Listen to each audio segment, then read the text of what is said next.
These are authentic French Guimauves. Thanks to them, you'll be a star of any party, and I'm going to teach you how to make them at home.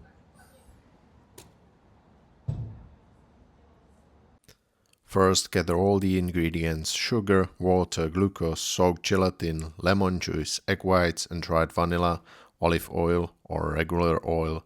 On the side, mix cornstarch with powdered sugar in 1:1 ratio. Prepare your mold. I'm using a 20-20 cm square frame, but you can use a round one or any shape you have at home. The important thing is that the mold has no bottom, otherwise it would be difficult to take the marshmallows out later. Grease the inside edges of the mold with olive oil.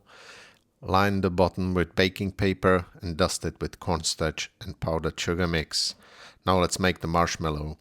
Put the syrup on the stove to heat slowly and place all the egg whites into the stand mixer at once. The target temperature is 130 degrees Celsius, so get the egg whites ready. As soon as the syrup starts heating up, begin whisking the whites lightly. I always start whipping egg whites on the lowest speed and gradually increase it. That gives me the smallest bubbles and the finest texture. As I said, we're aiming for 130 degrees Celsius, so there's plenty of time. Just keep an eye on it. 128, 130, that's it. And here we are. Now add all the soaked gelatin to the syrup at once. There's quite a lot of it, so add it in 2 batches. It will foam up a lot at first, so make sure your pot has enough room. Wait until the gelatin melts completely and then start slowly pouring it into the egg whites. I like to keep one hand on the mixer controls so I can adjust the speed as needed. Add more power or slow down a bit, just whatever helps everything combine nicely and lets the sugar gelatin mixture fully incorporate. Finally, add the lemon juice all at once and let the mixer do the work. Here we go with the lemon juice. It will whip a lot of air into it, giving you a beautiful fluffy mixture. Now add all the dried vanilla at once and let it whisk a little longer. You want the mixture to cool slightly, not completely cold or stiff, but the consistency you'll see now is perfect. The mixture is still a little warm, meaning we still have time to work with it.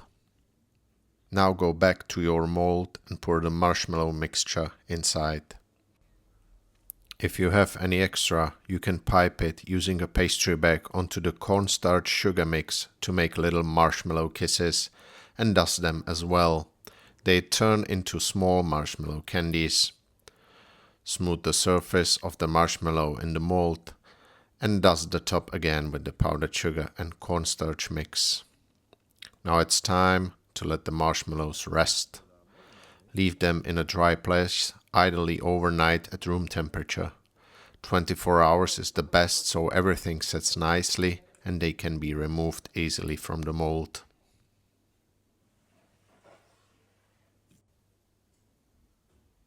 After 24 hours, we can dig in and get them out.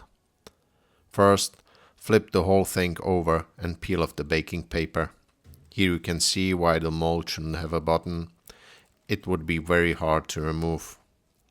Now take a small offset spatula or a knife, even a regular table knife works, and loosen the edges first. Then press with your whole hand to pop it out of the mold. Just like that. If you're a true connoisseur, you can leave it as one giant marshmallow and just take bites out of it. I wanted to make nice big cubes because I love marshmallows when they're large. You can really feel the airy texture, how it melts on your tongue. Now dust your cutting board with the cornstarch sugar mix and start cutting. Between each cut, it's a good idea to dip the knife in water and wipe it off, because it tends to stick and cleaning the knife makes the cutting easier. I cut 4 large strips and then 4 big cubes from each strip. Like I said, marshmallows or guimauve should be big enough to make each bite worth it. In the end, I decided to toss them in even more dried vanilla to add some extra flavor, so I sprinkled some extra on it. Once you coat them nicely, all that's left is to take a big bite. So enjoy your marshmallow, Guimauve, share them with your friends, and see you in the next video. Ciao.